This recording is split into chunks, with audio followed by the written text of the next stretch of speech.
On the eastern coast of Sicily, at the foot of Mount Etna, lies Aci Trezza, a small fishing village where myth and reality merge with the sea.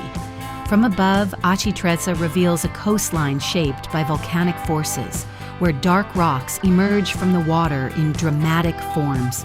Rising from the sea stand the iconic Faraglioni dei Ciclopi, massive basalt stacks linked to ancient Greek mythology. According to legend, these stones were thrown by the Cyclops Polyphemus during his battle with Odysseus. Today they remain as silent giants, guardians of the coastline, creating one of the most distinctive landscapes in Sicily. The village itself unfolds gently along the shore, with small houses, fishing boats, and a harbor that still preserves the rhythm of traditional life. Here, the connection to the sea is deep and constant. In the colors, in the sounds, and in the stories passed through generations. From the sky, the contrast is striking.